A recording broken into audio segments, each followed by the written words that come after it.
Nanguha ko ng malunggay sa aming bakuran para aking isahog sa aking gagataan.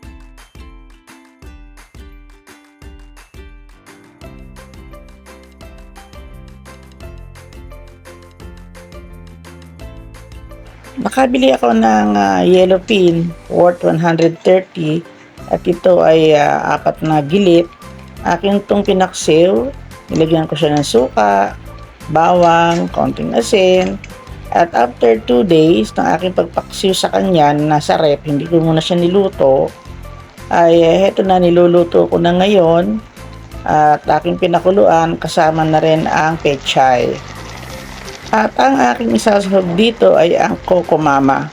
Binili ko sa Robinson. Mas gusto ko yung Coco Mama dahil napakalinamnam at purong-purong gata. At wala na akong kahirap-hirap kundi ilalagay na lang siya fresh na gata. So hintayin lang natin siyang kumulo.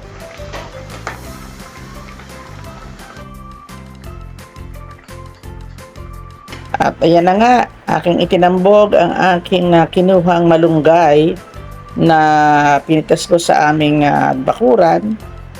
So dalawang leafy vegetables yan, yung pechay at saka yung malunggay. Try nyong magluto ng ganitong luto, napakasarap at napakalinamdam. Delicious na healthy pa. So aking titikman at kahit naman hindi ko tutikman, talaga namang amoy na yung kanyang kabanguhan at kasarapan oh. Pwede rin yung lagyan ng sili, kahit anong klaseng sili, siling berde o siling pula, mas masarap. Habang niluluto ko, syempre shout out to all sa ating mga lagi nakakasama sa aking pagda-live, sa may BFF family at sa iba pa nating mga kaibigan sa iba't ibang panig ng mundo. Siyempre, of course, di lang tayo sa Pilipinas napapanood. Marami tayong kaibigan sa iba't ibang bansa.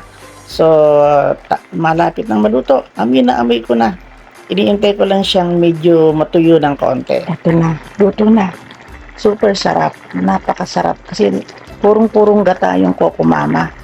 At ako naman talagang mahilig yung magawa ng pagkain using Coco Mama kaysa naman sa magpagagata pa ako sa palengke. Ito okay na, 'di ba? Masarap, malinamnam. Okay. Tara, kain na tayo. Thank you for watching. See you on my next vlog. Bye-bye. Sarap ng kain ko ngayon.